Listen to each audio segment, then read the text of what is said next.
Deus seja sempre louvado. Amém. Quero saudar a todos com a paz de Deus e com a paz de nosso Senhor Jesus Cristo. E mais uma vez estou aqui no canal de evangelismo, irmão Raul Simões, para entrar aqui num assunto referente às Sagradas Escrituras, sobre algo que é muito importante para nós, principalmente nesses dias que estamos atravessando, para esclarecimento da fé, esclarecimento da nossa conduta diante de Deus. Como disse, não sou nenhum teólogo, me sinto o menor, mas aquilo que tenho aprendido, creio que pode ser útil a alguém. Se porventura alguma coisa alguém não concorde, logicamente nem todos são obrigados a ter o mesmo pensamento, porém eu sinto de colocar aqui diante de todos vós o meu sentimento cristão e em reconhecer aquilo que está escrito nas Santas Escrituras me faz então participar junto com todos vós esse tão maravilhoso e importante assunto das Escrituras Sagradas, que diz respeito ao nosso Senhor Jesus Cristo, nosso Salvador, que através da redenção pelo seu nome, porque se não fosse por ele não teríamos a salvação. Então a ele seja dada toda a honra e toda a glória na igreja, irmãos. Por isso que Deus nos dá de gravar alguns vídeos para nos aprimorarmos, nos aperfeiçoarmos cada vez mais dentro das Escrituras Sagradas, que para nós é uma bússola que nos leva ao porto almejado da nossa salvação. Ok, irmãos? Então eu gostaria de ler um trecho do texto de Mateus, no livro de Mateus, no capítulo 24 de Mateus, um verso, no versículo 11, apenas um verso, irmãos, para nós dar continuidade naquilo que nós vamos falando e vamos crendo que estamos sendo iluminados pelo Senhor, pela luz do seu bom Espírito Santo. Sim, irmãos. Assim cremos. Então vamos ler com a ajuda de Deus. E surgirão, capítulo 24, versículo 11, e surgirão muitos falsos profetas e enganarão a muitos. Somente até aqui, irmãos. Vou repetir. Surgirão muitos falsos profetas e enganarão a muitos. Então, irmãos, nós temos que ter em nossa mente que nós que servimos a Deus, que procuramos a salvação da nossa alma, devemos procurar nos inteirar nas Escrituras Sagradas, procurar estar mais ligados com aquilo que está escrito. Porque diz um texto, eu até tenho anotado aqui, versículo, anotei aqui, irmãos. Errais por não conhecerdes as Escrituras. Em Mateus 22, versículo 29. Então, às vezes, nós erramos muito por não conhecermos as Escrituras. Por quê? Porque muitas das vezes nós estamos assim um pouco acostumados a nos acomodar com as coisas. Muitos que vão em algumas denominações, por exemplo, acham que apenas dentro daquela denominação é que ele vai encontrar a resposta para todos os seus negócios da sua vida espiritual e material. E não é assim. Porque, como uma vez eu já disse num vídeo, nem existiam igrejas no sentido edifício. Isso começou a partir do século I ou do século II depois de Cristo, e já não eram nem os cristãos primitivos. Isso é uma uma coisa que veio muito depois, irmãos. Os irmãos vejam, século I, século II, quase 200 anos, irmãos, depois de Cristo, que surgiu os primeiros edifícios, as igrejas que se reuniam em casas de parentes. Geralmente os cultos eram realizados em casas, e cada casa era denominada igreja, porque a palavra igreja quer dizer reunião e ajuntamento de pessoas que estão ligadas na mesma fé e comunhão, certo, irmãos? E ali cultuavam a Deus. E o apóstolo Paulo, quando passava por esses lugares, ordenava ali os presbíteros, os anciães, aqueles que seriam, vamos dizer assim, líderes, que estariam na frente para cuidar daquele povo, para não deixar o povo disperso. Então ali eles eram eleitos, havia uma eleição segundo a vontade de Deus, né? E Deus então dava luz para aqueles irmãos, para que eles então elegessem alguém para aquele compromisso. Nós vemos isto já no livro de Atos dos Apóstolos.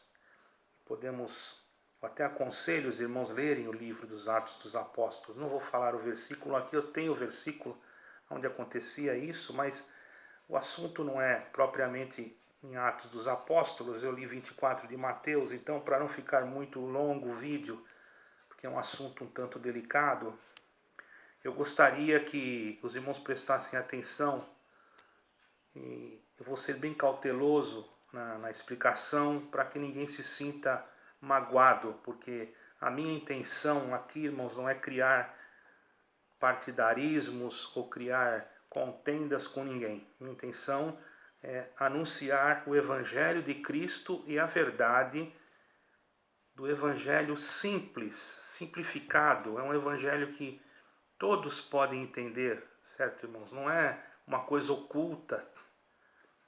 Estava oculto aos homens, mas depois foi manifesto na cruz. Quando o Senhor Jesus veio, ele manifestou a salvação a todo homem, a todo ser humano que crer nele. Disse, todo aquele que crer. Então não é exclusivo. A salvação, irmãos, a porta da salvação foi aberta para todos, certo, irmãos? Mas aí então, para confundir aqueles que desejam se salvar, surgem então, no decorrer da jornada, no decorrer do crescimento do Evangelho, no sentido não numérico, mas no sentido das obras. Porque alguém pensa que crescer uma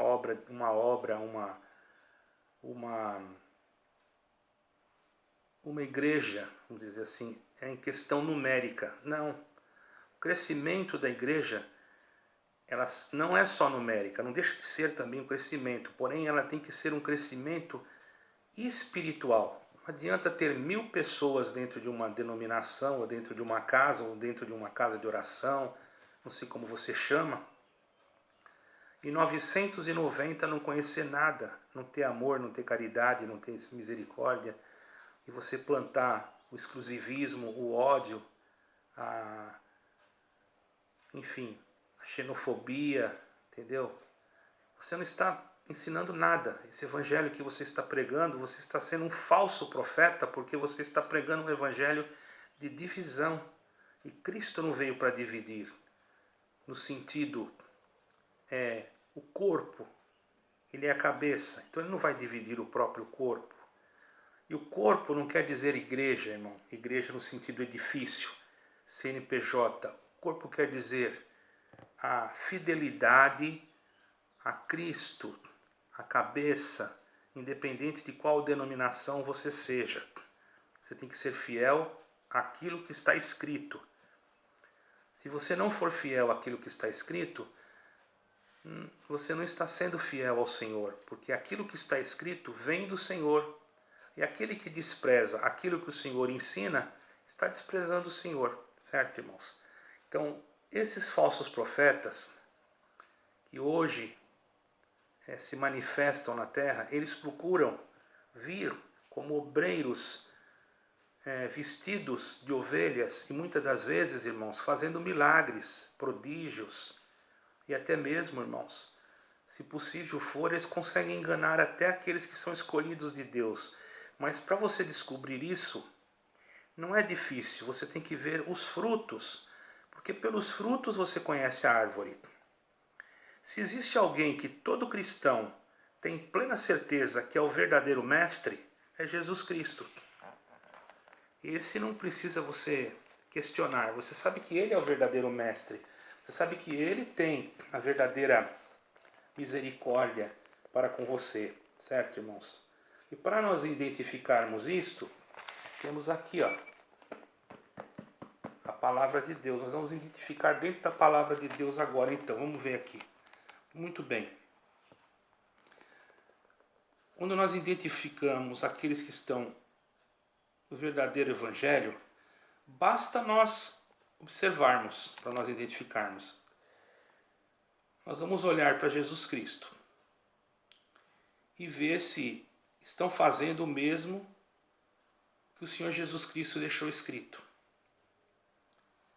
Porque aquele que diz que está nele também deve andar como ele andou. Isso está escrito em 1 João, versículo 2 e 6, na epístola. 1 João, versículo 2 e 6. Se o líder, ou obreiro, ou pregador, ou pastor, ou ancião, ou diácono, não estiver como o Senhor Jesus Cristo determinou que ele tivesse ou tenha que andar, você já percebe que mesmo que ele esteja num lugar que seja bom, mas se ele não está fazendo aquilo que Cristo fez e não observar aquilo que Cristo mandou, não adianta ele criar outras doutrinas, porque isso não vai resolver nada, porque a doutrina que salva é a da palavra de Deus. A doutrina, qual é a verdadeira doutrina? Muitos misturam doutrinas com costumes, usos e costumes com doutrinas, e condenam aqueles que não têm os mesmos usos e costumes, mas não praticam a doutrina verdadeira. Porque a doutrina verdadeira, a base é Jesus Cristo, e a base da nossa fé tem que estar em Cristo, e Cristo nos determinou o quê? Amar a Deus sobre todas as coisas e o próximo como a nós mesmos. Quando nós não fazemos estas coisas, não adianta nós querermos fazer nada, porque nós estamos totalmente fora. Como é que eu posso dizer que eu amo a Deus se eu não amo o meu irmão? Certo, irmãos? Então, esses seguidores, irmãos, desses falsos líderes ou falsos profetas, se tornam alienados muitas das vezes, porque esses homens que são tomados de espíritos, que são tomados por esse engrandecimento, muitas das vezes se engrandecem, até mesmo porque conseguem adquirir, vamos dizer assim, uma certa eloquência, e percebem que esta eloquência, irmãos, ela consegue atrair o povo após si. Ele começa a ficar vaidoso.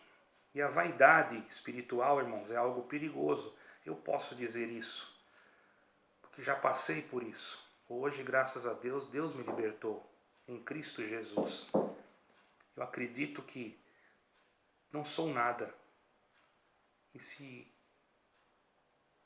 alguém pensa que é alguma coisa, já está totalmente equivocado. A única coisa que nós somos, sabe o que, irmãos? É dependentes da misericórdia de Deus. Todos nós. Né? Então esses homens, esses falsos profetas, fazem com que aqueles seus seguidores fiquem alienados a ele. Por quê? Porque o sistema religioso quer tornar esses que o seguem uma massa de manobra, criando esses homens alienados a esta doutrina, ou a esse líder, ou a esta liderança, ou a esse sistema. Eles criam um exército de alienados que são direcionados, irmãos, presta bem atenção ao que esse versículo aqui significa, irmão.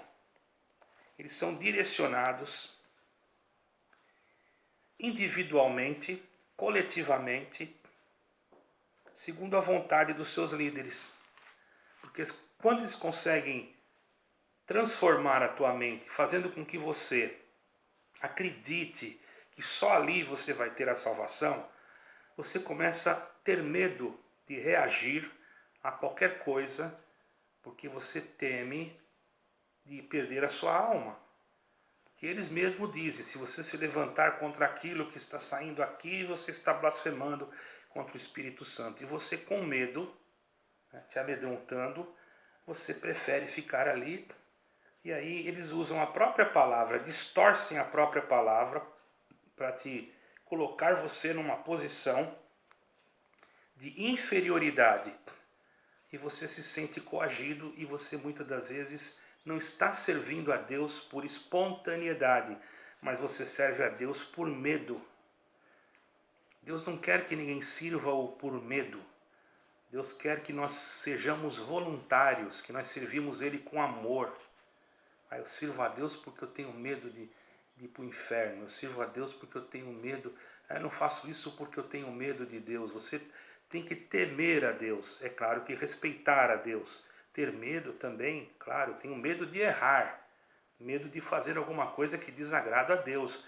Mas eu temo a Deus. Temer não é ter medo. É diferente. Temer quer dizer respeitar. Ter medo é algo que você fica amedrontado, que você te apavora, que causa terror para você. Deus não é um Deus cruel. Você não pode ver um Deus cruel, um Deus que mata, que destrói, que aniquila. Você olha para o Velho Testamento, você começa a ver essas coisas, mas você não entendeu ainda por que acontecia aquilo. Então você não deve, se você não entendeu, não se baseie naquilo, porque para tudo que nós não entendemos, tem uma resposta que também nós não compreendemos. Então nós devemos sim se basear no amor de Deus, naquilo que aconteceu no passado. Porque Deus mandou entrar naquela cidade, exterminar a cidade. Vou fazer uma comparação, preste bem atenção. Se você acha um ninho de cobra num lugar, e você vê um monte de cobrinha, tudo pequenininha, presta bem atenção. O que você faz? Você pega aquelas cobrinhas com dó e leva para sua casa? Ou você extermina tudo? Você extermina tudo, porque você sabe que quando aquelas cobrinhas pequenas crescerem, elas também serão cobras. Então os olhos de Deus sabem o que já é cobra, antes mesmo de ser. Então nós temos que entender as coisas, irmãos. Nós temos que entender as coisas e não julgar segundo aquilo que nós não compreendemos. Você não compreende alguma coisa no Velho Testamento? Não julgue o Velho Testamento. Não seja você juiz da palavra, seja você observador da palavra, praticante do Evangelho.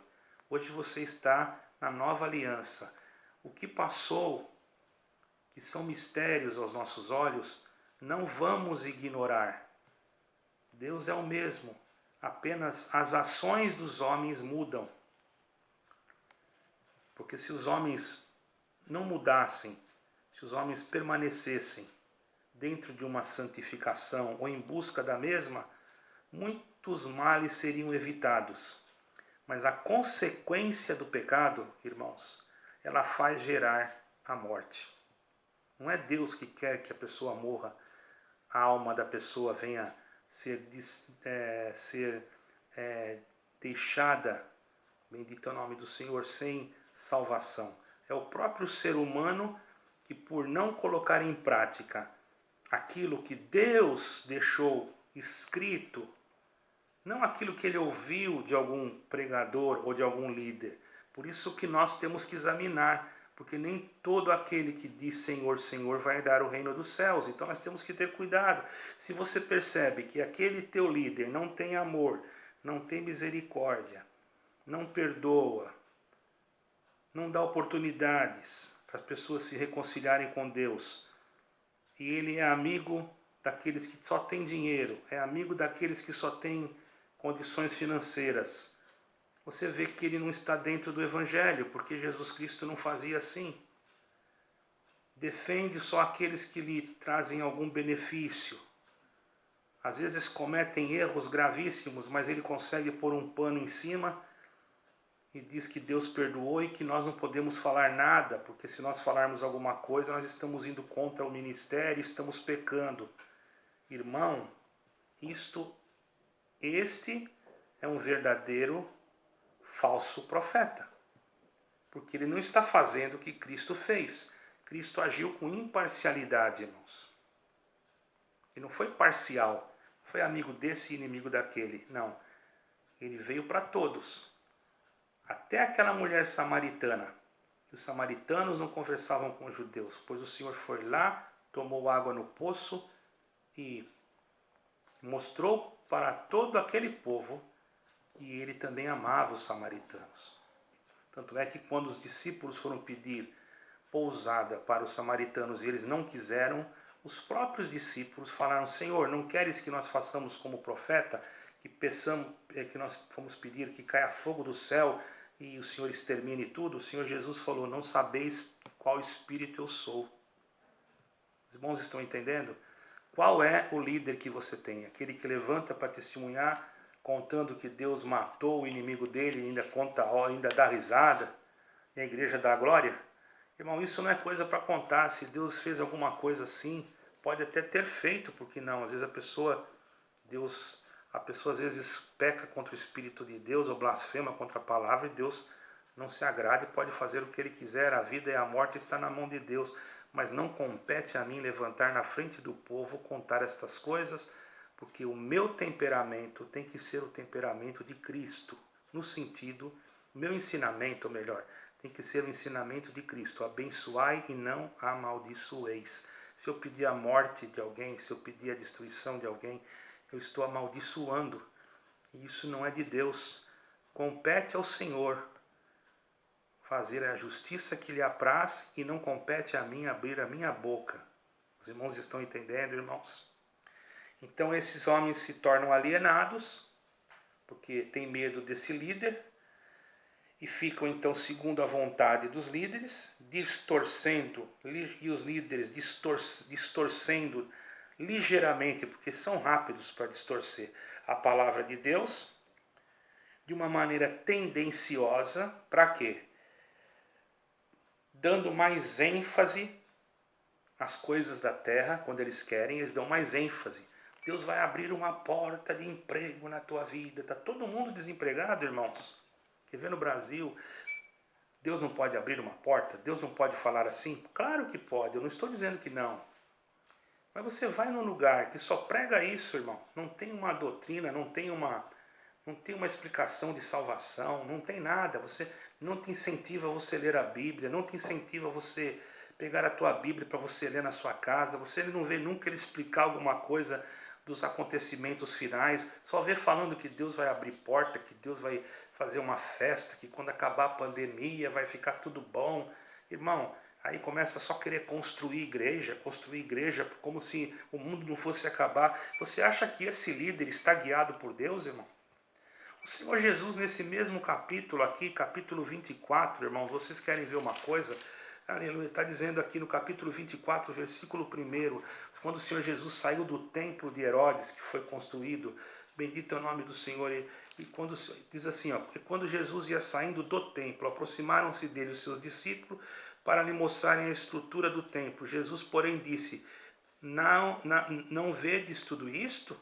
Em verdade vos digo que não ficará aqui pedra sobre pedra que não seja derribada. Falou bem assim, como que diz: isso aqui não adianta nada.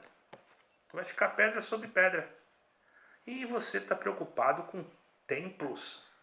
Templo nem existe mais, irmão. Hoje o templo é o teu coração. O próprio Deus disse: não habito em templos feitos pelas mãos dos homens. E você preocupado com as suas igrejas. Aí você fala assim: não, nós não chamamos a igreja de templo, nós chamamos de igreja, porque o templo é o nosso coração. Pelo amor de Deus. E onde você sabe qual foi a primeira igreja que foi construída? Foi feita por algum evangélico, por acaso? Foi feita? Você não tem conhecimento? Veja que não, porque nem foi a primeira igreja construída aqui de pedra, era romana, irmão.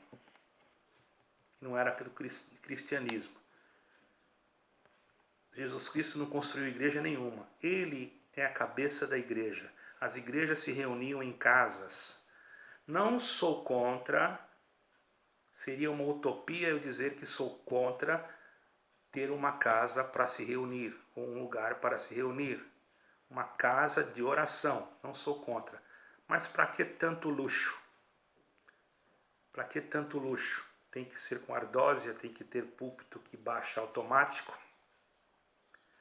tem que ter tanta coisa? Eu acredito sim que tem que ter segurança, tem que ter extintor de incêndio, lugar de portas para entrar pessoas de cadeirantes, isso eu creio que tem que ter, porque faz parte das leis. Agora, construir palácios, igrejas com heliporto, por quê? Porque o teu presidente, o teu líder tem que vir de helicóptero, ele não pode vir a pé, não pode vir de metrô, porque ele ficou tão rico que ele tem medo de ser sequestrado. Tem uns até que tem segurança, irmão.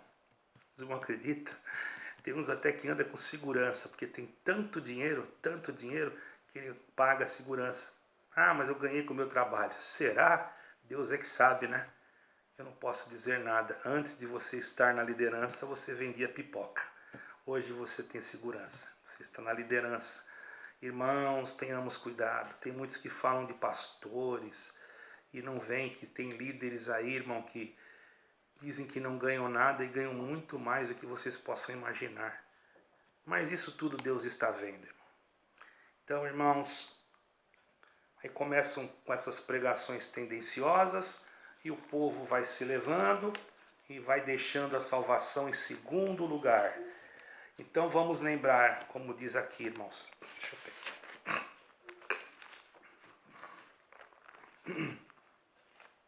Perdoa, irmãos, com licença.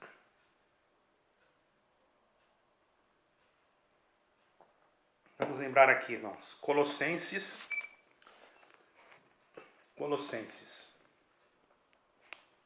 Capítulo 3. Opa, perdoa, estou fechando a imagem. Colossenses capítulo 3. Está aqui embaixo. Portanto, se já ressuscitaste com Cristo, buscai as coisas que são de cima, onde Cristo está sentado à destra de Deus. Pensai nas coisas que são de cima e não nas que são da terra. Glória ao nome santo do Senhor. E depois, irmãos, nós temos que procurar ser um obreiro que não tem de que se envergonhar e que maneja bem a palavra da verdade. Tá? Segundo Timóteo, já é outro capítulo. Capítulo 2, versículo 15. Temos que procurar ser um obreiro que não tem que se envergonhar, que maneja bem a palavra da verdade. Segundo Timóteo 2,15. No original, irmãos, manejar, vou falar no original grego, manejar quer dizer ototômio,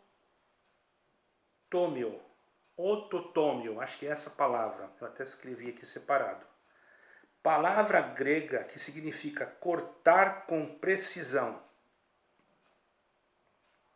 É como se fosse um médico de anatomia que tivesse que estudar um corpo e dissecar o corpo com precisão para poder estudar os seus outros médicos. Sabe que o médico tem que fazer isso.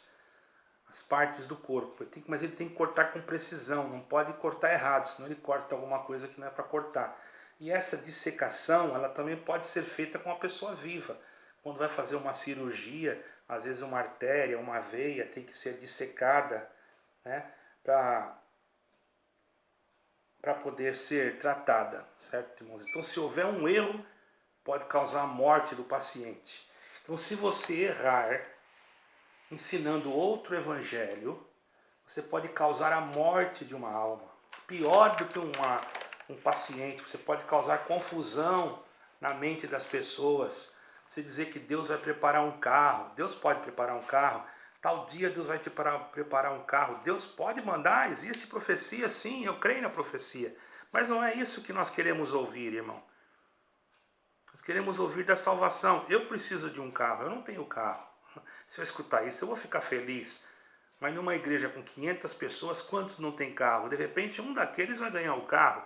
Aí ele vai dizer, comigo não cumpriu, mas comigo cumpriu. Mas ele já estava pagando financiamento, ou estava pagando lá um consórcio, saiu o carro. Não estou desprezando as profecias, eu creio que elas existem. Mas existem lugares que só tem profecias. E às vezes profecias que não são verdadeiras. Não se cumprem e trazem prejuízo, irmão, para aqueles que ouvem e para aqueles que estão pregando. Eu tenho um exemplo, tinha uma pessoa que morava na cidade que eu morava, estava sendo evangelizada e foi em uma determinada igreja, e dentro daquela igreja ela ouviu uma profecia que a criança de uma irmã que estava hospitalizada não ia morrer, que Deus ia fazer um milagre, que aquela criança ia sair com vida do hospital. Eu já tinha ido visitar aquela criança e tinha feito a unção, não me lembro se fui eu que fiz a unção, mas eu fui visitar a criança. E eu cheguei em casa, falei para minha esposa, aquela criança, ela passou por um incêndio, ela está muito queimada, aquela criança não vai sobreviver. E aquele pregador pregou e ainda apontou para a mãe da criança, que estava ali, que a criança não ia morrer. Irmão, quando foi no outro dia, a criança morreu. E agora? Uma testemunhada, uma pessoa que estava indo naquela determinada denominação, ligou para mim e disse, irmão, eu fui numa igreja, a igreja toda começou a manifestar, dar glória a Deus e falar em línguas quando esse irmão pregou isso. E eu senti uma coisa estranha. E agora, irmão? Eu falei, irmã, fique na palavra, porque essa criança, infelizmente, eu gostaria que ela ficasse bem, mas eu sinto que Deus vai levá-la. Vamos orar pela família. Mas não é Deus que fala, irmão? Me deixou numa situação difícil, irmão. Me deixou numa situação difícil. Como é que eu vou explicar para uma pessoa que está indo na igreja pelas primeiras vezes, aquela senhora, aquela jovem, até jovem, e estudante ainda, medicina, psicologia. Olha que situação, irmão, que eu me coloquei, que eu fiquei. Eu sabia quem tinha pregado, aonde que tinha saído aquilo. A criança morreu e ela me ligou no outro dia. Ela foi, ainda bem que eu conversei com o irmão, agora eu entendi. Nós não temos que realmente examinar as escrituras como o irmão falou. E aí coloca o evangelho, a palavra, tudo em jogo, e depois vem com querendo ainda enfeitar, não, que dizer que Deus ia libertar é espiritual, que Deus ia dar vida espiritual, quer dizer, ainda vem colocar um chantilly, de vez de falar que errou e confessar o erro, ainda vem, não tem coragem de falar que errou. Então cuidado, irmãos, com esses profetas. Então o obreiro tem que ser preciso, quer dizer, como essa palavra que eu acabei de falar, tem que ser preciso ao manejar a palavra. Tem que ser preciso, quer dizer, tem que falar aquilo com certeza. Se ele não falar, se ele não tem certeza daquilo que ele está falando, irmãos, eu anotei aqui o nome e vou ver de novo. Se ele não for, não tiver essa palavra aqui, ó, ortotomeo, que quer dizer maneja bem em grego, se ele não manejar bem a palavra, ele não vai ter a certeza. Então, irmãos, esse obreiro é melhor ele não falar, só pregar o que está escrito e pronto. Porque se ele for falar o que não é, ele pode causar um prejuízo para as pessoas, uma confusão e até uma descrença. Muitos estão se afastando de determinadas denominações por causa destas coisas. Então, irmãos, nós não podemos pregar. Quando você vê que um obreiro começa a pregar, que um pregador começa a pregar, querendo um benefício próprio, você já vê que ele não é um verdadeiro obreiro. Ele procura se beneficiar, distorcendo a palavra. Não só beneficiar no sentido material, mas às vezes no engrandecimento. Quer se engrandecer, entende, irmãos? Então, nós temos que ajudar aqueles que buscam a salvação. Os verdadeiros obreiros ajudam aqueles que buscam a salvação. Não condenam, mas procuram dar um apoio de misericórdia. Procuram, irmãos, mostrar o caminho do amor e da piedade. Procuram mostrar o caminho de Jesus Cristo, irmãos. caminho que é Jesus Cristo, a graça que é Jesus Cristo, não uma placa denominacional. Ele não quer, ele não condena assim as pessoas, ele vai a fundo. Às vezes a pessoa parece que morreu, mas ela não morreu espiritualmente. Ela precisa de um apoio. E esses não fazem assim. Se eles não fazem assim, eles não podem dizer que estão com a graça de Jesus Cristo. Porque se eles não fazem favor, nem para aqueles que precisam, como é que eles têm o favor imerecido? Que eles não mereciam? E que como é que Deus vai manifestar a misericórdia para aquele que não tem misericórdia? Se está escrito na palavra, a misericórdia que triunfa no juízo, irmão. Então vejamos, é fácil você identificar. Se você vê que você vai lá, ele começa, te trata bem no começo, te coloca no colo, você venha como está, porque Deus te ama, porque Deus não sei o que, te leva uma cesta básica, te leva na igreja quase no colo, e depois passou uns tempos, vai na tua casa e começa, você não pode usar isso, você não pode usar aquilo, você não pode fazer isso, você não pode fazer aquilo, vai colocando peso em cima de você. Primeiro ele disse que é para você vir como você está, que Deus ia fazer a obra. Depois ele começa ele querendo fazer a obra. Esse não é o verdadeiro obreiro. E as demais necessidades, irmãos, se nós servirmos a Deus, não quer dizer que seja pecado você pedir uma casa, pedir um carro, pedir para Deus ajudar você, não é pecado. Isso não é pecado. Mas você tem que pedir, sabe como? Senhor, dá para mim aquilo que é suficiente para mim manter a minha vida, para mim poder dar um bom testemunho. E se tu quiser me dar alguma coisa a mais, seja feita a tua vontade e não a minha. Como o Senhor Jesus disse, o pão nosso de cada dia nos dai hoje. E o justo, quando ele precisa, ele não mendiga o pão. Ele também pode, sim, comunicar a sua necessidade. Isso não é mendigar o pão. Porque se isso fosse, Elias, quando foi na casa da viúva de Serepta, imagine, ele estaria mendigando o pão ainda para uma viúva. Então tenhamos cuidado, irmão, para não julgarmos ninguém. Aqui eu não estou julgando. Agora eu pergunto, o teu líder, no sentido quem está na frente, é um líder verdadeiro? É um obreiro verdadeiro ou é um falso profeta? Analise você mesmo e se você perceber alguma coisa que sai fora do que Cristo ensinou, olha, eu te aconselho, procure um lugar onde Cristo está e você encontrará. Onde eu vou achar? Entra no teu quarto, dobra o teu joelho e ele mostrará para você o que você deve fazer. Deus seja louvado.